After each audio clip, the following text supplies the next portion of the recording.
Well, tubes, the restoration of the Wheelhorse Raider 10 has started. And it doesn't look like a lot, but for some random reason I grabbed those 4 parts and started to sand and prime and paint.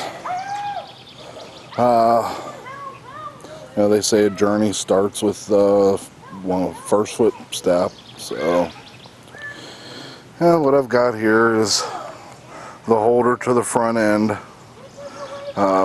That goes in and holds the steering, and that is the depth control for your implements, your mower deck, or if you have the movable rear hitch, maybe your rototiller or whatever plow. This piece right here actually goes with this. This mounts underneath there with a carriage bolt, and that holds, this part here holds the front of this footrest to the pin over here on the tractor. As a matter of fact, that was the left-hand side, so that'll go down here and wraps around this. I'm sorry about the camera there. It'll wrap around this right here and hold the front from being sloppy.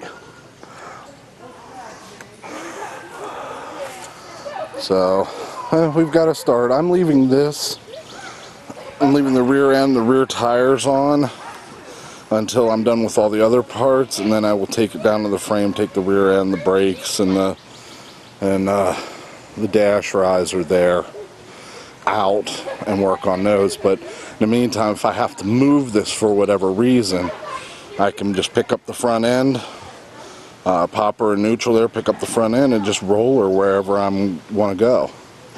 So I'm leaving it in that, leaving that for a reason. If not, I would have the whole thing tore down. But until I get a substantial workshop, which I am working on, I've been working out of this shed here. Has been my workshop. Oh look, my daughter decided to park her car right in the middle of my shed, and hence that's why my lawnmower is not in there. But I'm using that to hold the parts, and this to work on the parts for now, and then I'll be putting the parts up here. I'll be cleaning that out and putting the parts up in there until they're all done, and then we're going to pull it out and bolt it up. Back in the back there is my Champion generator that I use out here. I don't feel like running a cord out here. I bought it for when the power goes out, but I find that I'm using it with my welder and my grinder and such out here while I'm doing this. It's simple enough to bring it out and pull the cord and be done with it. Back there is my MTD snow blower.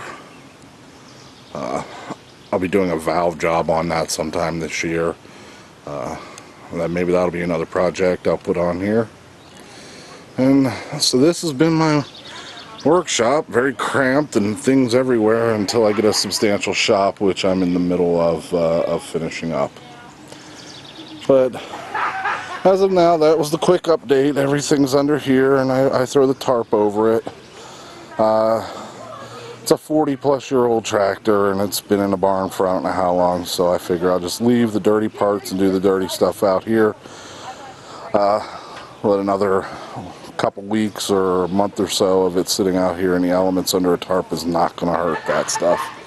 Hopefully we'll end up with something looking like this the whole way through. Now, I don't know if the camera's going to pick that up, but there's pitting that was on the metal there. It wasn't over the whole thing. There's a little bit there. I'm sure the sun picked it up. I decided to leave that there. I have some stuff that I could have filled that in with, some glazing compound, but again, I'm not going for show quality. I'm going for a good looking, very functional 40-year-old Wheelhorse tractor. I may be doing a project where from oh, say here over, maybe the whole thing. I might take a little bit of bed liner in a mold and see if I can't mold, you know, an 1/8 inch thick piece of removable